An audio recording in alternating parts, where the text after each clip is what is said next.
Halo, rekan-rekan, suara saya sudah bisa didengar? Terdengar, Pak. Baik, kita mulai. Assalamualaikum warahmatullahi wabarakatuh. Waalaikumsalam warahmatullahi wabarakatuh. Waalaikumsalam warahmatullahi wabarakatuh. Alhamdulillah, dalam kesempatan ini kita dapat bersama-sama menghadiri kegiatan perkuliahan melalui daring. Untuk perkuliahan pagi ini, saya akan menyampaikan sedikit materi yang tentunya diharapkan dapat membantu rekan-rekan dalam aktivitas perkuliahan yang bentuknya dalam bentuk riset di lapangan. Jadi seperti yang sudah disampaikan di dalam roadmap perkuliahan bahwa untuk saat ini rekan-rekan dianggap sedang gitu ya, dianggap sedang menjalankan studi lapangan. Tergantung itu model metodenya seperti apa. Ada yang di perpustakaan, mungkin kalau studinya pustaka, ada juga yang di lapangan melakukan berbagai wawancara, ada juga yang mungkin menyebar kuesioner bagi mereka, atau Anda yang menggunakan studi penelitian kuantitatif ya. Dan untuk pertemuan ini mungkin saya tidak lama ya, saya menyampaikan materi untuk sekedar membantu gitu ya, membantu aktivitas yang sedang dilakukan oleh Anda dalam memenuhi perkuliahan metodologi politik, yaitu saat ini sedang melakukan studi lapangan dan eh, tentunya setelah studi lapangan di dalam eh, proses penelitian itu ada yang disebut lanjutan, langkah lanjutannya adalah melakukan analisis data. Ya, salah satu hal ataupun tahapan dalam roadmap penelitian Makasih ya. ya, yang salah satunya itu sangat urgen, sangat menentukan ya, walaupun dalam dalam langkah penelitian itu tidak ada yang terpenting, semua penting sebenarnya karena saling terkait atau saling tali bertali gitu ya, eh, saling bertalian dari mulai proposal, kemudian juga melakukan studi pustaka atau green theory ya, kemudian juga eh, apa finalisasi proposal, kemudian setelah proposal selesai dilanjutkan ke lapangan dan salah satunya adalah melakukan analisis untuk kemudian nanti dilakukan kesimpulan. Ya, pengambilan kesimpulan di dalam penelitian sebagai langkah terakhir ya, sebagai langkah terakhir eh, suatu penelitian dapat diselesaikan atau tidaknya. Dan keseluruhan itu menjadi laporan di dalam sebuah penelitian. Jadi penelitian itu bentuk terakhirnya adalah dalam bentuk laporan. Apakah itu dalam bentuk buku ataupun dalam bentuk catatan-catatan atau tulisan yang tersistematisasi sedemikian rupa tergantung dari kepentingan atau kebutuhan dari laporan tersebut ya. Apakah itu dalam bentuk skripsi, apakah itu dalam bentuk apa namanya, dalam bentuk catatan-catatan yang dilaporkan kepada lembaga tertentu yang mendanai penelitian itu atau kepada pihak-pihak lain ya, kepada pihak-pihak lain atau pemerintah kemudian sebagai arsip dan juga sebagai bahan di dalam pembuatan kebijakan ya, dalam pembuatan kebijakan. Nah, salah satu yang sekarang itu tentunya akan dilalui dan sedang dilalui, mungkin beberapa sudah melakukan, yaitu analisis data, ya, analisis data. Dalam penelitian metodologi politik ini, tentunya rekan-rekan dapat menggunakan analisis data yang tentunya bervariasi ya, bervariasi tergantung juga dari metode penelitian yang digunakan. Apakah itu metode penelitian kuantitatif ataukah metode penelitian kualitatif. Jadi sesungguhnya analisis data itu ya, analisis data itu di dalamnya mengungkapkan berbagai hal, yaitu bagaimana cara memahami data yang didapatkan di lapangan. Kemudian juga bagaimana cara memulai menganalisis ya. Bagaimana cara memulai menganalisisnya dan kemudian juga bagaimana kita tahu bahwa kita sudah selesai melakukan sebuah analisis. Eh, Seperti apa tanda-tandanya ataupun ukurannya gitu ya, parameter bahwa kita sudah selesai melakukan sebuah analisis. Dan bagaimana cara menganalisisnya dan kemudian bagaimana hasil analisis itu dapat dibuat satu kesimpulan di dalam penelitian. Nah, rekan-rekan sekalian, analisis data itu apa yang sebenarnya yang dimaksud dengan analisis data ya? Jadi ini juga mungkin telah dipelajari secara detail di metode penelitian kuantitatif ataupun metode penelitian kualitatif ya. Jadi analisis data itu sesungguhnya secara sederhana merupakan pencarian secara sistematis tentang makna ya. Jadi pencarian secara sistematis tentang sebuah makna yang sedang kita teliti atau sesuai dengan fokus penelitian kita. Jadi di dalamnya terdapat bagaimana cara untuk memproses sebuah data atau data yang kita dapatkan di lapangan, baik data yang sifatnya kualitatif maupun data yang sifatnya kuantitatif. Tadi kembali lagi kepada metode penelitian yang digunakan oleh Anda. Ya, tergantung dari metode penelitian yang digunakan. Sehingga apa yang telah dipelajari ataupun apa namanya telah dikaji itu oleh Anda itu dapat dikomunikasikan, dapat visualisasikan dalam bentuk sebuah tulisan kepada halayak ya. Tentunya dalam konteks ini biasanya kepada setidaknya masyarakat akademik. Masyarakat akademik itu ya mereka-mereka yang secara langsung berkaitan atau berhubungan dengan penelitian kita. Misalnya ya kalau skripsi ya itu kemudian dikumpulkannya di perpustakaan, dilaporkan kepada pihak-pihak tertentu yang berkebutuhan secara langsung dengan karya ilmiah itu ya seperti kampus. Dan juga nanti secara tidak langsung hasilnya akan disebarluaskan dan atau mungkin mungkin juga secara tidak langsung dia memiliki esensi yang dapat bermanfaat bagi masyarakat di kemudian hari atau ketika digunakan oleh pihak-pihak tertentu yang membutuhkan. Jadi skripsi-skripsi Anda itu secara formal ya dilaporkan, disimpan di perpustakaan, kemudian juga secara substansi dapat saja nanti dicari atau diambil oleh pihak-pihak tertentu yang juga berkebutuhan untuk dijadikan sebagai bahan rekayasa sosial ya atau dijadikan sebagai bahan dalam pembuatan kebijakan bagi pemerintah bisa saja ya atau juga oleh pihak-pihak eh, masyarakat tertentu, organisasi masyarakat atau juga partai kalau politik ya atau NGO ya, ormas dan sebagainya di dalam mengaplikasikan apa yang terdapat di dalam kesimpulan penelitian itu. Misalnya mengenai rekayasa sosial dalam organisasi atau institusionalisasi kepartaian misalnya, itu dapat saja dikaji, kemudian dapat diaplikasikan di dalam partai-partai tertentu.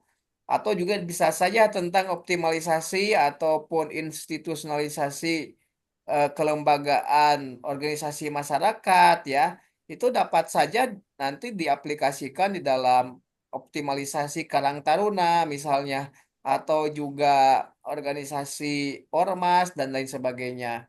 Jadi makanya di dalam skripsi itu atau karya ilmiah itu setidaknya memiliki dua manfaat, yaitu yang pertama manfaat secara teoritis, tentunya memiliki kontribusi sedikit besarnya itu memiliki kontribusi di dalam studi kita. Dalam konteks ini adalah studi ilmu politik. Itu secara teoritis memiliki konsep-konsep baru ataupun menambahkan konsep-konsep yang sebelumnya sudah ada atau mendaur ulang atau juga bisa saja ya mengkoreksi dari kajian-kajian sebelumnya. Nah, sedangkan secara praktis dapat saja itu memberikan kontribusi terhadap rekayasa sosial atau pemerintahan baik yang berlaku di masyarakat, ya, tingkah laku masyarakat, perilaku politik, atau juga dalam policy atau kebijakan negara atau pemerintahan. Nah, itu jadi fungsinya seperti itu. Sehingga kita memang harus menyiapkan baik secara laporan sistematis Bukan. sesuai dengan karya ilmiah yang dimaksud, ya, juga Bedil. kita memiliki poin-poin catatan yang dapat disebarluaskan ya kepada masyarakat, setidaknya masyarakat kampus atau sivitas akademika di lingkungan kita, dan lebih bagusnya lagi disebarluaskan kepada masyarakat dalam berbagai format yang lain. Bisa saja skripsinya dibukukan, misalnya itu kan dalam bentuk penyebarluasan itu dibukukan atau juga disosialisasikan dalam forum-forum ilmiah adalah bentuk jurnal atau dalam bentuk-bentuk yang lain ya, dipresentasikan dalam sidang-sidang ilmiah selanjutnya tingkat lokal, nasional ataupun internasional. Nah, itu rekan-rekan. Jadi satu hal yang pasti di dalam penelitian itu harus dilakukan analisis dalam rangka kita membuat kesimpulan dalam penelitian itu. Tuh ya. Nah, kemudian juga eh, analisis ini sesungguhnya mengorganisasi, menginteraksikan data yang kita dapatkan, ya, kemudian dilakukan pengolahan dengan cara-cara yang memungkinkan ataupun sesuai dengan kaidah-kaidah penelitian ilmiah yang sudah ditentukan ya di dalam metode penelitiannya, baik metode kuantitatif memiliki prosedur tersendiri maupun penelitian kualitatif memiliki prosedur tersendiri. Tentunya Anda sudah mendapatkan itulah ya di metode penelitian kualitatif ataupun di metode penelitian kuantitatif. Nah, tentunya eh, saya tidak membatasi apakah itu dalam konteks penelitian kualitatif ataupun dalam konteks penelitian kuantitatif, karena itu menjadi pilihan Anda ya. Apakah menggunakan kualitatif ataupun kuantitatif. Walaupun yang terjadi faktanya di politik ini sebagian besar memang banyak menggunakan metode kualitatif gitu ya. Sebagian besar mungkin sekitar 65%-an lah ya, kira-kira itu juga ya, kira-kira dari pantauan saya dari sejak kita berdiri sampai sekarang kira-kira ya antara 65 sampai 70 lah kira-kira. Yang lainnya ada yang menggunakan metode kuantitatif dan sangat sedikit menggunakan metode campuran ya. Nah, itu rekan-rekan sekalian. Nah, kemudian ini pertanyaan yang sering dilontarkan oleh para peneliti khususnya yang masih pemula ya dalam melakukan penelitian. Sebenarnya kapan kita mulai menganalisis data gitu ya. Jadi kapan kita itu mulai menganalisis data. Nah, sesungguhnya analisis data itu sebaiknya dilakukan pada awal kita mengumpulkan data atau ketika terjun ke lapangan. Itu dalam konteks penelitian yang menggunakan kualitatif. Jadi dalam dalam metode penelitian kualitatif itu analisis data itu sebaiknya dilakukan pada awal-awal ya, secara akseleratif gitu ya. Secara akseleratif ketika kita mulai mendapatkan data di lapangan. Maksudnya begini ya, jadi secara akseleratif itu sambil jalan gitu. Jadi ketika Anda melakukan wawancara satu kali, itu kan mungkin wawancara itu tidak satu kali ya, berkali-kali misalnya karena ada informan yang cukup banyak gitu ya. Nah, jadi ketika kita mendapatkan data dari satu informan, kita kemudian sudah mulai melakukan analisis ya. Kalau menggunakan metode penelitian kualitatif, kita mulai melakukan analisis, kemudian kita mulai membandingkan antara hasil penelitian ataupun hasil wawancara dengan teori yang kita gunakan, mulai eh, memasukkan data tersebut ke dalam kerangka teoritik gitu kan. Walaupun belum belum sifatnya pasti ya karena itu datanya masih sangat dini gitu. Nah, nanti kemudian kita lakukan untuk penelitian lapangan kembali sehingga didapatkan datanya sampai kemudian ada istilah data tersebut didapatkan dengan jenuh atau data tersebut diperkirakan dapat menjawab rumusan penelitian kita ataupun pertanyaan penelitian kita gitu ya, seperti itu. Nah, sedangkan dalam metode penelitian kuantitatif itu mutlak ya analisis itu dilakukan di akhir. Jadi karena dalam penelitian kuantitatif itu kita tidak mungkin melakukan analisis data kalau data itu belum terkumpul secara penuh. Karena analisis data kualitatif itu sifatnya itu keterwakilan sampel ya, keterwakilan sampel. Jadi sampelnya itu harus sesuai dulu, harus sesuai dengan apa yang kita teliti. Sehingga datanya ya harus harus secara keseluruhan kita mendapatkan secara utuh baru kita dapat dilakukan sebuah analisis dengan menggunakan metode-metode tertentu ya, metode-metode tertentu. Nah, sehingga biasanya melakukan analisisnya pun menggunakan metode-metode yang familiar atau kompatibel dengan metode penelitian kuantitatif gitu ya. Menggunakan sejumlah rumus tertentu, kemudian juga akhirnya nanti akan melahirkan apakah ada hubungan, ada korelasi, ataukah ada faktor-faktor mana yang paling tinggi yang menentukan X dan Y, yang misalnya seperti itu ya. Variabel-variabelnya seperti apa, nah, apakah itu terkait dengan hubungan ataukah terkait dengan faktor mana yang paling berpengaruh terhadap satu kondisi tertentu. Nah, itu ya. Jadi mutlak ya kalau metode penelitian kuantitatif itu analisisnya dilakukan di akhir. Karena data harus terkumpul secara keseluruhan atau 100%.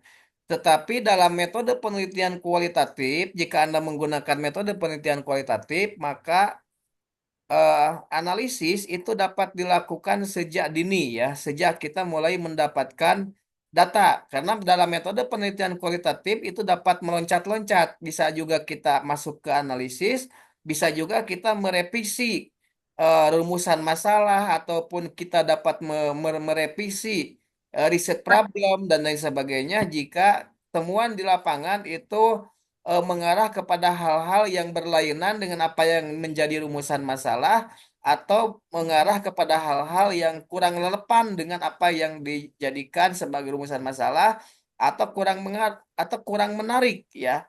Kurang menarik sehingga data yang ditemukan itu juga tidak menguatkan nantinya kepada fokus penelitian yang kita gunakan.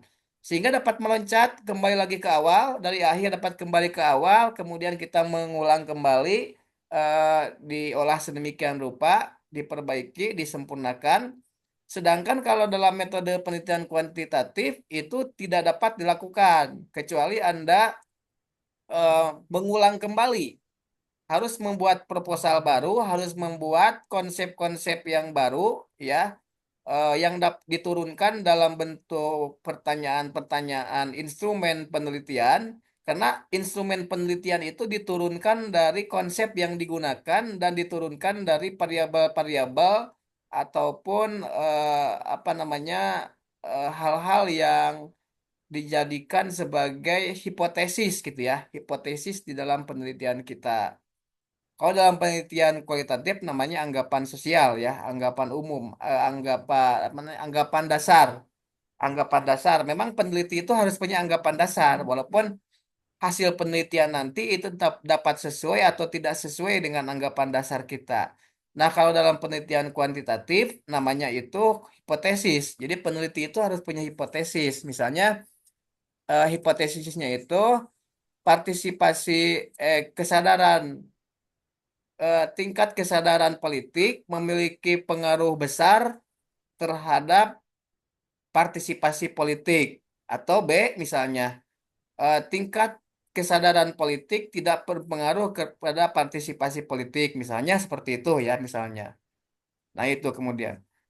Nah, apa manfaatnya melakukan analisis ketika awal-awal kita mendapatkan data ya dalam khususnya dalam penelitian kualitatif itu supaya supaya kita itu punya arah di dalam mengkoleksi data di masa yang akan datang atau yang sedang kita lakukan berdasarkan apa yang ditemukan atau tidak ditemukan gitu ya. Nah, jadi begitu ya rekan-rekan sekalian ya. Saya yakin juga rekan-rekan saat ini sudah ada yang em, melakukan analisis. Bahkan kemarin juga saya mendapatkan report dari pertemuan sebelumnya yang dikirim via email.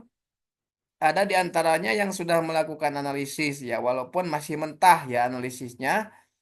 Tapi tidak masalah, saya kira karena masih proses dalam analisis dan diperbaiki terus dan datanya juga masih mobile, masih terus-menerus ada penambahan data ataupun masih di antaranya masih ada yang ke lapangan gitu ya. Nah, mungkin ada pertanyaan dulu sampai penjelasan ini. Silakan.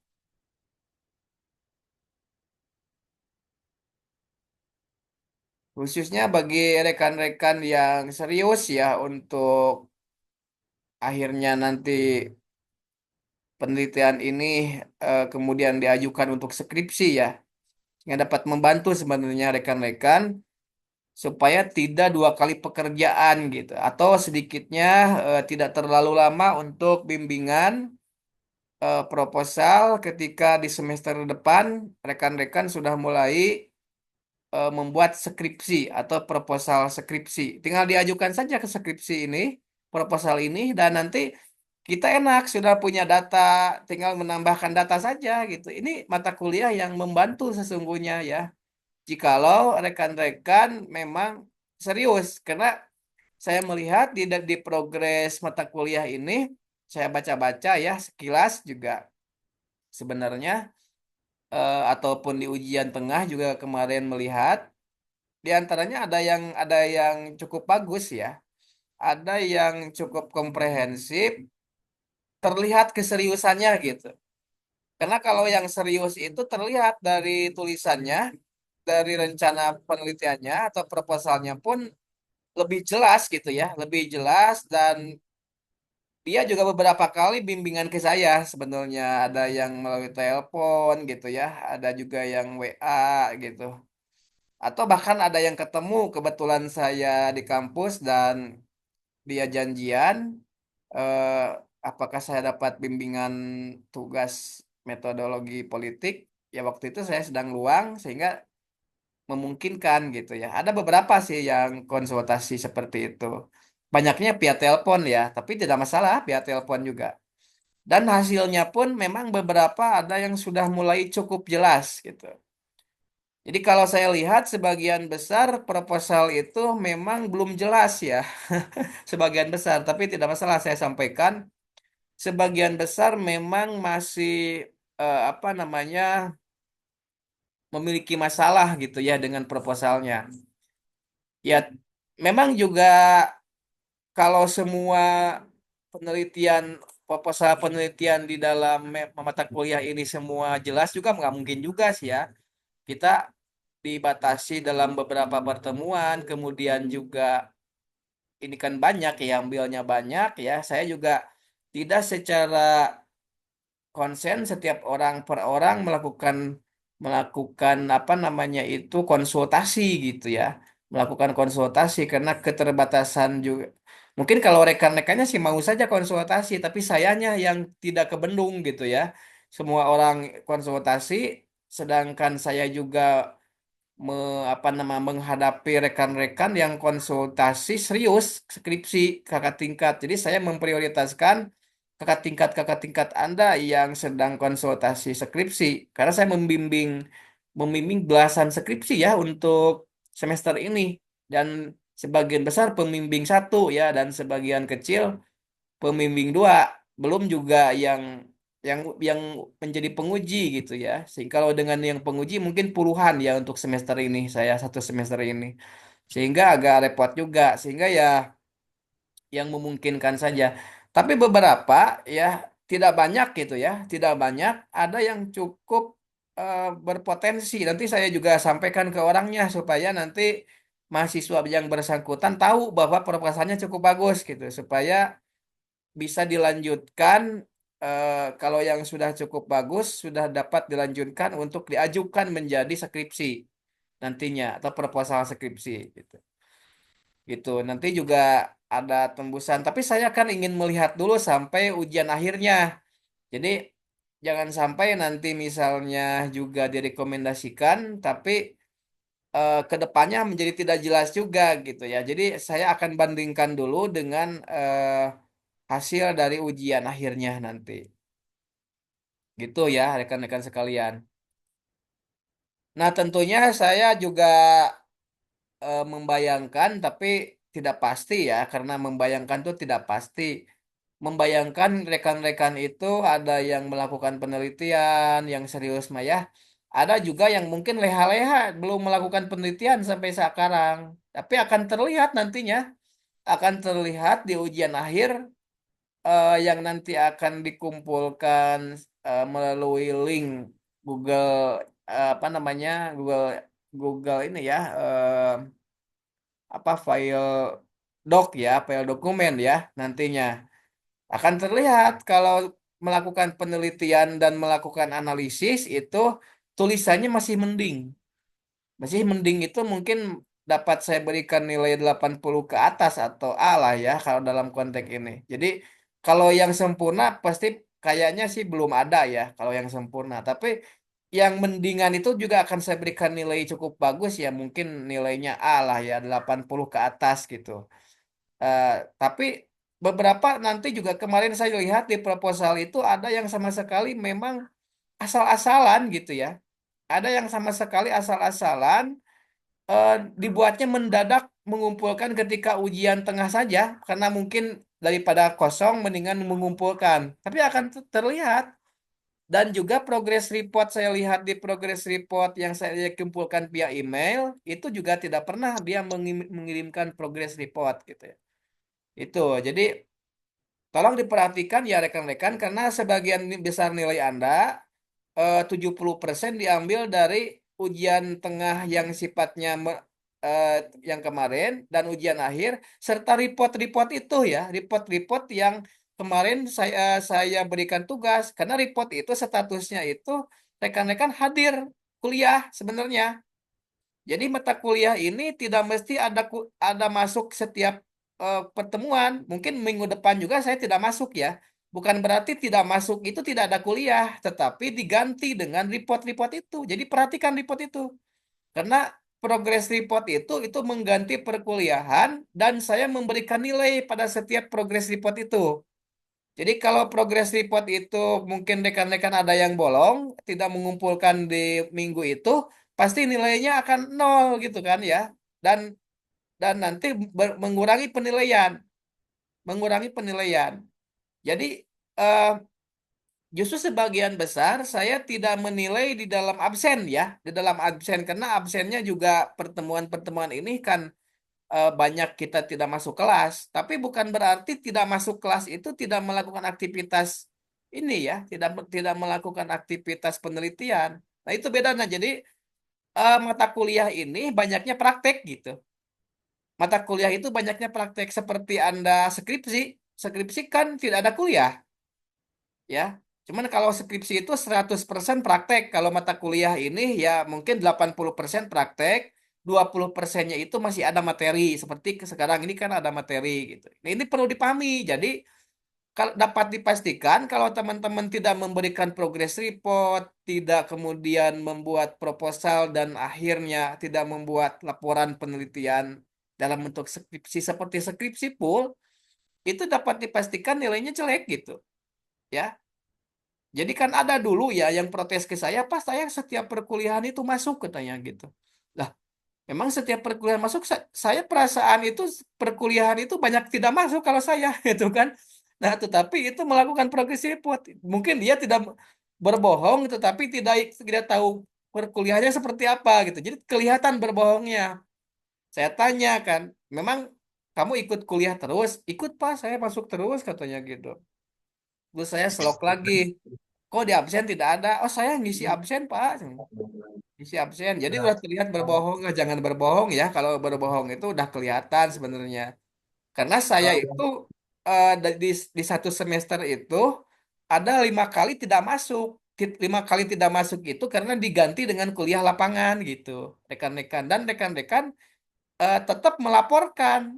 Jadi tetap belajar gitu. Kayak skripsi itu kan itu mata kuliah sama, SKS-nya cuma 6 gitu ya. Mata kuliah, tetapi mata kuliahnya itu penilaiannya itu adalah dengan bimbingan misalnya. Kemudian juga ujian proposal dan ujian skripsi atau komprehensif. Jadi tidak ada materi perkuliahannya, bentuknya praktek langsung gitu.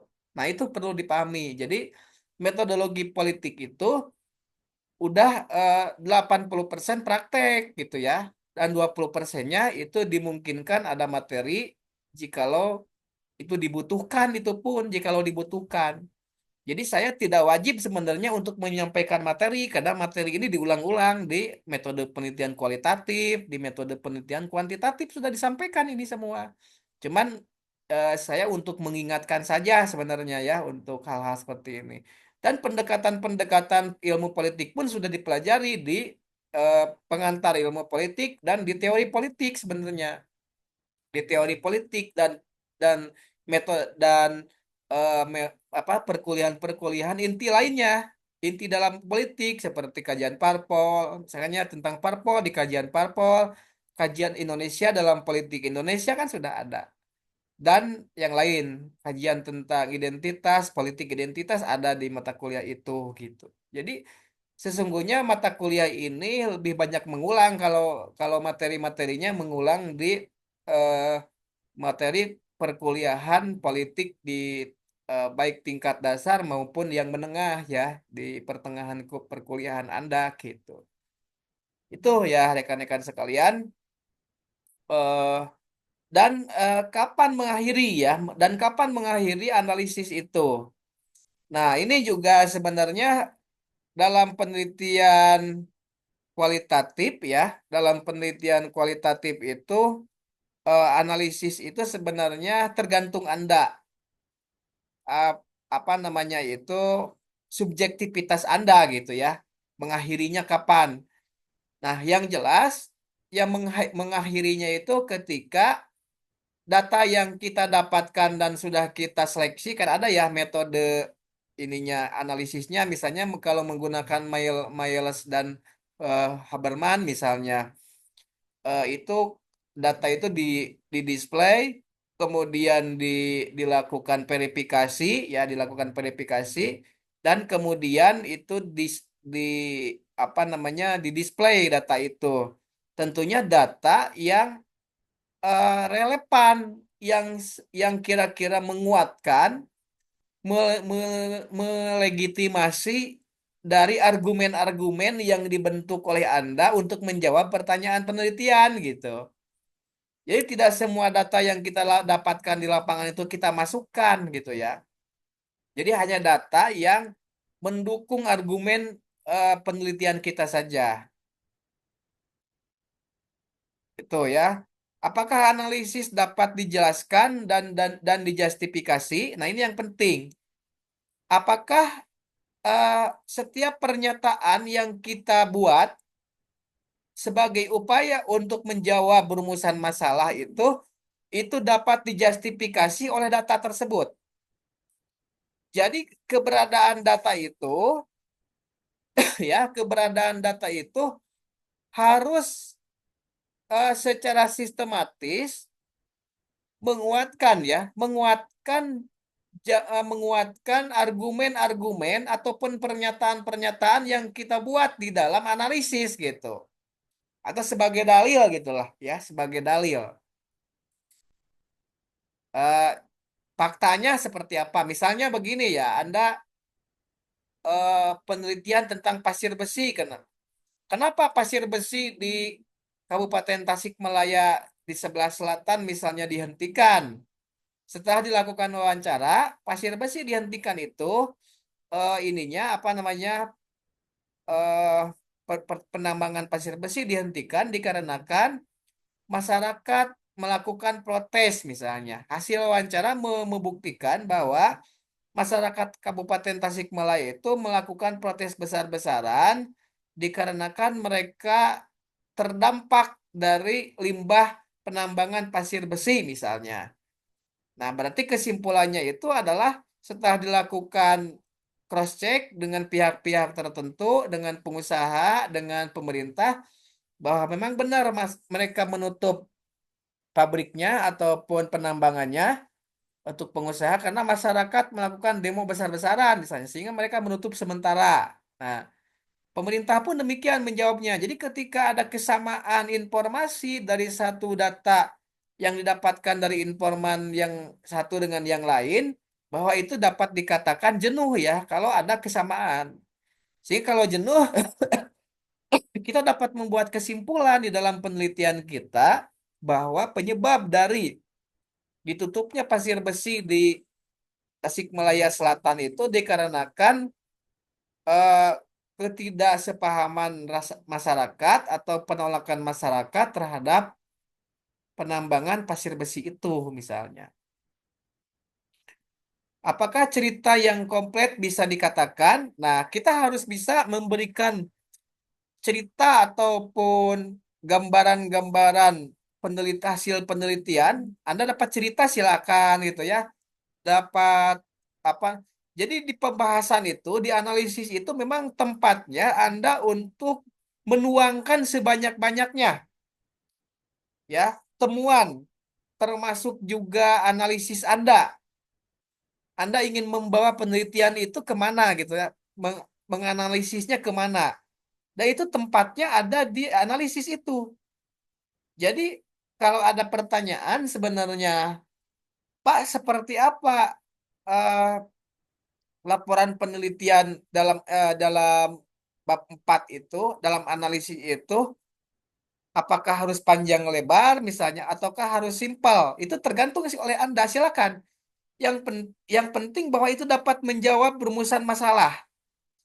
Mengenai itu harus sepanjang-panjangnya atau singkat juga itu menjadi hak Anda ya.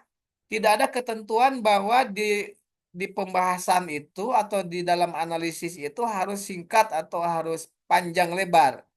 Tetapi bagi Anda yang suka panjang lebar itu memiliki nilai tersendiri, poin tersendiri karena itu dimungkinkan dapat menjawab berbagai kompleksitas pertanyaan atau masalah. Jadi kalau memang Anda ingin menjelaskan sedetail-detailnya, sepanjang lebarnya, memang tempatnya itu ada di analisis ini.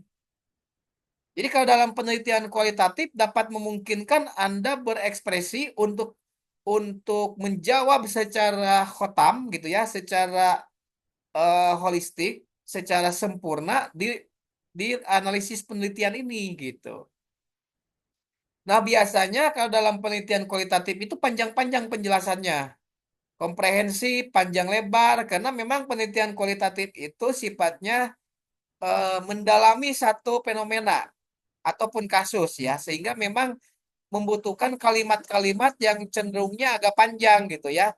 Dibutuhkan kalimat-kalimat yang dapat mengcover persoalan-persoalan. Tapi kalau di dalam penelitian kuantitatif biasanya simpel, padat, hanya menuliskan hal-hal yang didapat saja di dalam hasil analisis, walaupun juga dapat dimungkinkan untuk ditambahkan dengan kalimat-kalimat yang dapat lebih menguatkan selain juga hanya sekedar menyampaikan hasil temuan gitu ya. Tapi biasanya sepengetahuan saya kalau dalam penelitian kuantitatif itu ciri khasnya analisisnya lebih simpel, padat, jelas, singkat.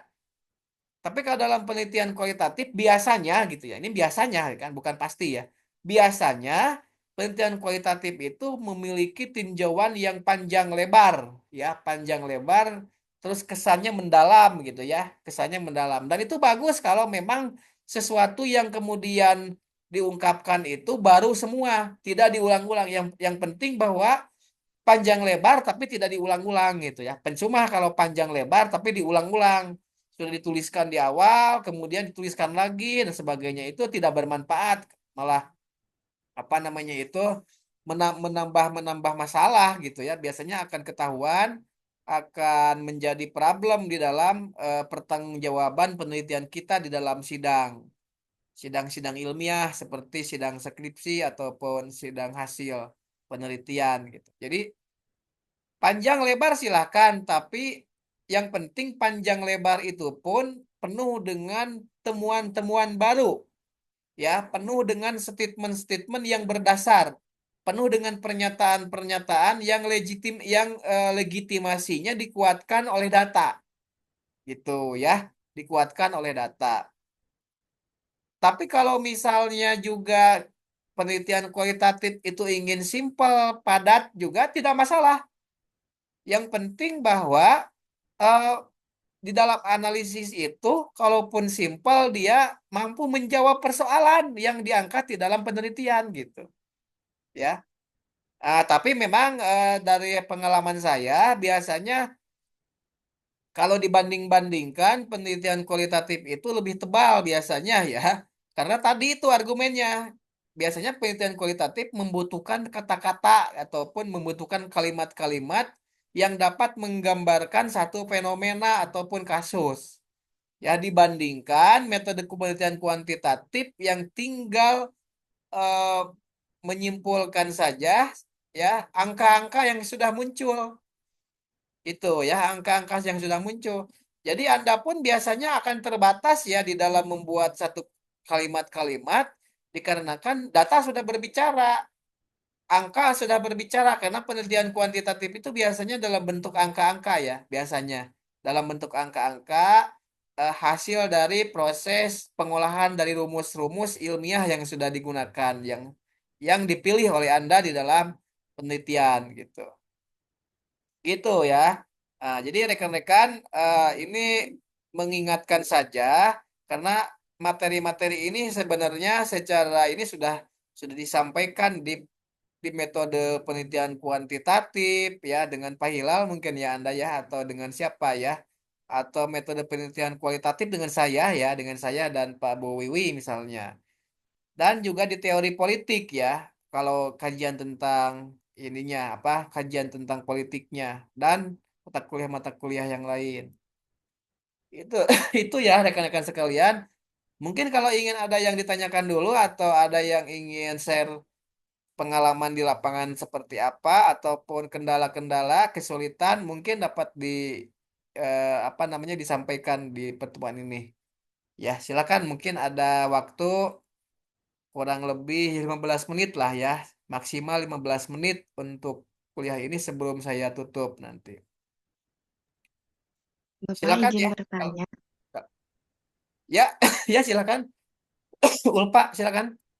Ya Pak, saya itu mengambil penelitian dengan tema politik lingkungan dengan judul Analisis Korelasi Politik Lingkungan terhadap Pengelolaan Pertambangan Pasir dan Dampaknya bagi Masyarakat Bungursari Kota Tasikmalaya. Di mana minggu kemarin tuh saya mencoba secara langsung Pak terjun ke lapangan gitu untuk menggali sumber informasi dari para narasumber.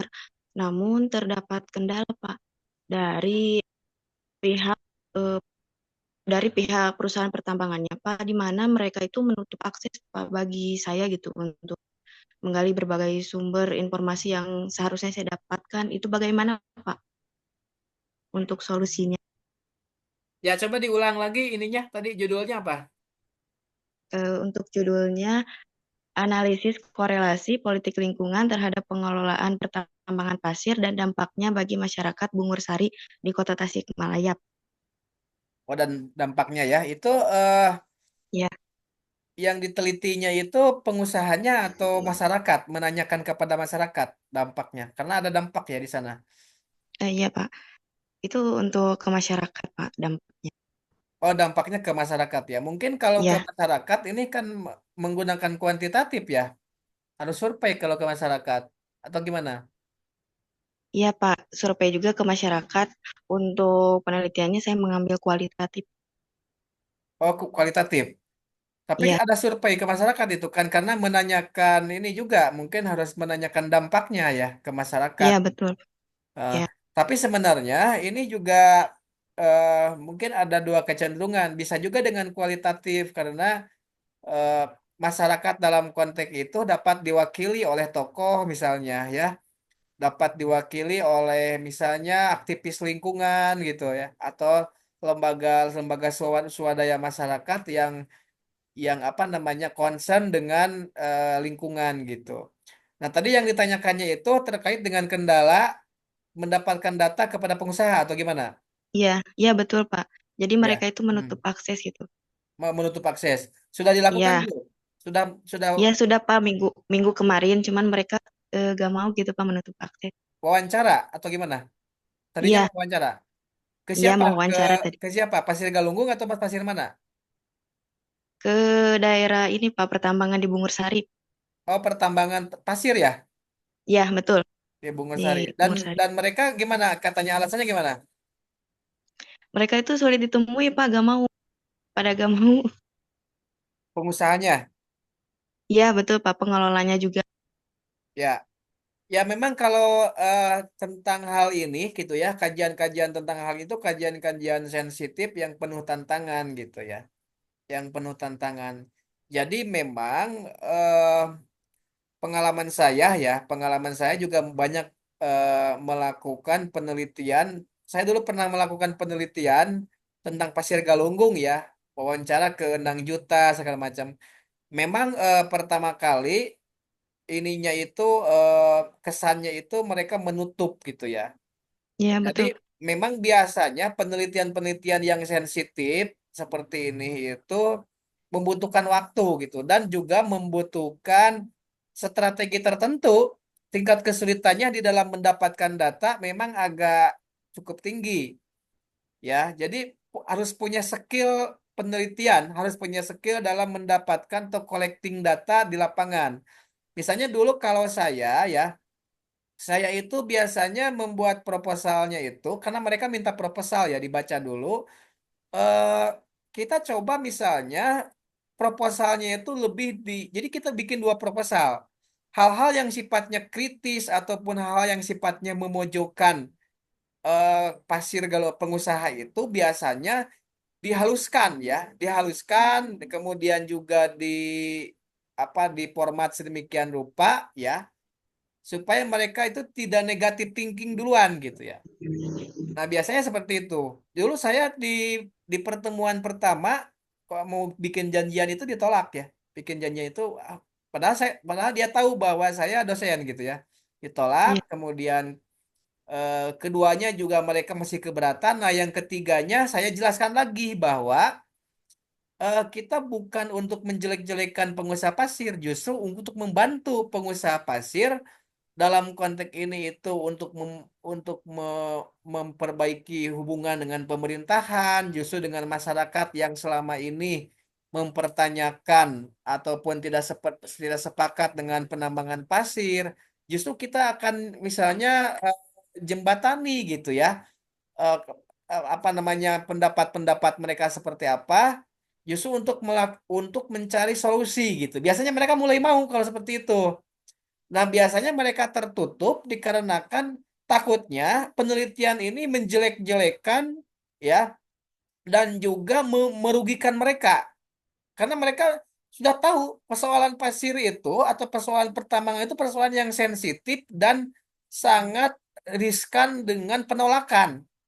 Mau mau di mana juga pasir besi juga di sana kan ditutup sekarang di daerah ini ya Tasikmalaya Selatan ya Cipatujah kan ditutup itu riskan kayak penambangan apa namanya pasir di Galunggung juga riskan itu. Tapi sebenarnya ya kenapa ketakutan-ketakutan itu biasanya ada problem di sana itu mereka ada apakah itu ilegal atau apakah itu misalnya mereka itu tidak ilegal misalnya tetapi ada perlu pernah saya juga pernah begini ya dulu. Sebenarnya kayak Nang Juta itu tidak ilegal ya, tidak ilegal dulu. Tapi dulu pernah tertutup dan mereka itu pernah curhat juga ke saya itu pada akhirnya, nah Kang abi teh sieun gitu, bisi jadi temuan, terus kemudian ditutup. Bahkan lebih jauhnya lagi mungkin ada pidana atau mengganti kerugian atau juga sensitif karena ada banyak ada aktivis-aktivis masyarakat yang selama ini menolak penambangan pasir gitu. Nah, ternyata memang ada masalah ditemukan memang mereka itu melakukan penggalian-penggalian lain yang di luar apa yang sudah diizinkan gitu. Jadi izinnya itu misalnya untuk area-area tertentu dan ternyata ada area-area lain walaupun tanahnya tanah mereka sudah dibeli di masyarakat, tanah masyarakat sebelumnya tapi mereka beli. Jadi semua dibeli kan oleh 6 juta kalau di Galunggung mah. Dibeli semua gitu ya. Nah, itu belum ada izin gitu. Tetapi karena mereka udah beli, itu kemudian dilakukan penambangan. Padahal izinnya itu kan ada izin area juga. Selain izin pertambangan pun ada izin area. Tidak semua area yang belum diizinkan itu dapat dieksekusi gitu. Harus ada izin areanya gitu ya. Nah, ternyata ada tempat-tempat lain yang sudah dilakukan penambangan itu belum berizin. Jadi mereka tuh ketakutan gitu. Soksian penelitian kita itu mengungkap itu gitu. Padahal sebenarnya penelitian kita itu kan penelitian ilmiah, apalagi penelitiannya saya waktu itu bukan tentang persoalan perizinan gitu ya, tapi tentang persoalan governability, kemampuan pemerintah di dalam mengatur kalau saya governability pemerintah di dalam mengatur proses apa namanya pengolahan bukan pengolahan disebutnya itu reklamasi. Reklamasi setelah penambangan. Jadi bagaimana para pengusaha itu diatur sedemikian rupa supaya mengembalikan lahan-lahan yang telah ditambang itu menjadi lahan-lahan yang tidak membahayakan, jadi ramah lingkungan atau setidaknya mereka kemudian dibuat lagi sealami mungkin gitu ya. Kalau misalnya dulu kan 6 juta itu lahan-lahannya itu dibikinkan sawah gitu dan kolam gitu kan itu tidak apa-apa. Jadi jangan sampai nanti ada penambangan liar pada penambangan itu yang tidak berizin itu kemudian dibiarkan terenganga terbuka sedemikian rupa dan itu dapat membahayakan menjadi misalnya danau yang di kemudian hari dapat menimbulkan bencana banjir ataupun longsor gitu. Itu kan yang ditakutkan. Jadi ada reklamasi. Kalau saya waktu itu sih. Cuman kan mereka tidak paham sehingga memang penelitian-penelitian yang sensitif seperti itu membutuhkan di lapangannya itu ini tidak ada teorinya ya. Tidak ada teorinya cara mendapatkan data itu teorinya gimana itu ya terserah terserah kita. Makanya di dalam penelitian kita itu kita harus salah satu hal secara teoritis harus mempertimbangkan jaringan kita di dalam mendapatkan data. Setidaknya kita apal gitu. Jangan sampai kita mengambil data sama sama sekali kita tuh gelap dengan lapangan kita gitu.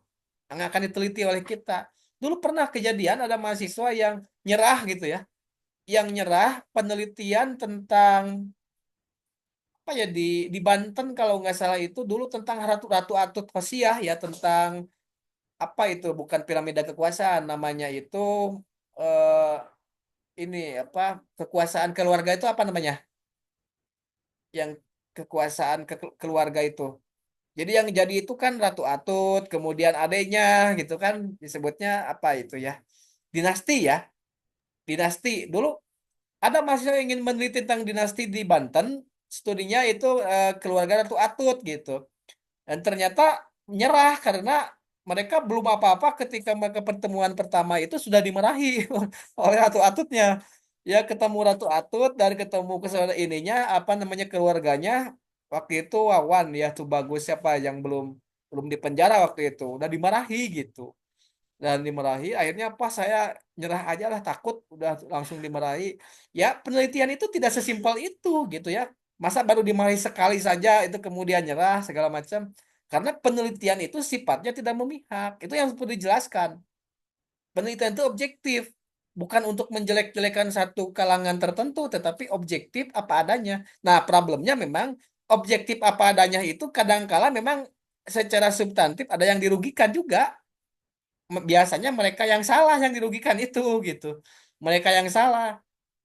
Kalau peneliti itu kan tidak memihak mana yang benar mana yang tidak memihak mana yang salah gitu ya. Memihaknya ya kebenaran, memihaknya. Nah, biasanya yang dirugikan itu yang salah karena kita memihaknya yang benar gitu, memihak kebenaran. Sehingga yang salah itu pasti dirugikan di dalam hasil penelitian kita itu. Nah, biasanya yang keberatan tuh yang salah gitu.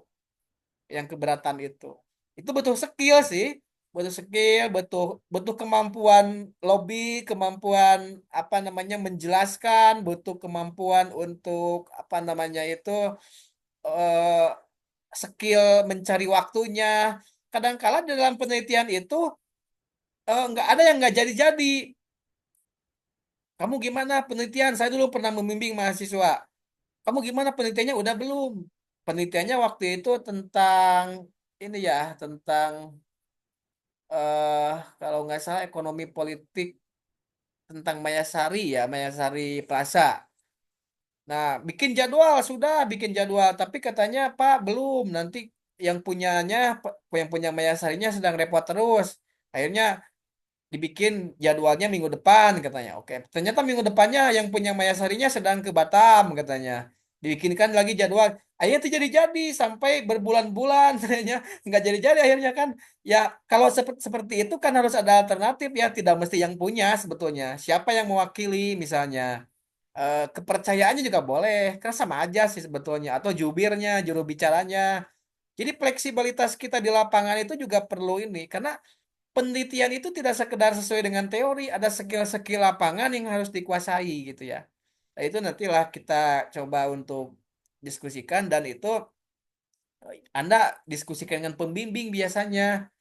Jadi jangan sampai ketika ada problem wawancara di lapangan itu Anda diam. Omongkan ke pembimbing, tugasnya pembimbing itu kan membimbing Anda. Bahkan bisa membantu juga untuk menyambungkan segala macam. Jadi ya, penelitian itu harus harus banyak baca buku, harus banyak diskusi dan harus banyak terbuka. Biasanya yang jarang yang lulusnya agak lama itu yang tertutup orangnya itu, yang tidak pernah diobrolkan gitu ya. Harus terbuka dengan siapapun gitu. Terbuka dalam konteks positif ya tentunya. Bukan terbuka dalam konteks seenaknya, tetap sesuai dengan prosedur lah, sesuai dengan ketentuan. Gitu lupa ya, saya kira ya. Jadi ya itu pilihannya ada di Ulpa juga sih sebenarnya. Saya kadang-kala ke mahasiswa itu eh, ya terserah kamu gimana mau diganti atau mau gimana sesuai kesanggupan mahasiswa. Tapi kalau mahasiswanya idealis tetap pingin itu ya mau tidak mau kita harus mencari strategi kata saya gitu. Jadi strategi bisa sih sebetulnya. Tidak ada yang tidak bisa selama kita tidak dianggap tidak merugikan dan tidak melakukan hal-hal yang negatif, tidak melakukan kriminalitas kan tidak masalah. Persoalannya itu kan ada beberapa orang yang negatif thinking terhadap kita atau dianggap bahwa kita akan merugikan mereka gitu. Itu kan salah paham sebenarnya. Nah, di dalam penelitian itu kadangkala seperti itu. Padahal penelitian itu tendensinya bukan untuk merugikan seseorang. Cuman memang di dalam prakteknya hasil penelitian itu kan jujur ya apa adanya. Kadangkala itu kontradiktif dengan orang-orang yang selama ini melakukan kesalahan gitu. Kalau yang benar mah nggak dirugikan, uang penelitian itu pasti hasilnya menjunjung kebenaran gitu kan. Nggak mungkin kita melakukan penelitian kan diselewengkan kan nggak mungkin. Kita melakukan penelitian itu apa adanya. Ilmuwan itu kan apa adanya melakukan penelitian itu.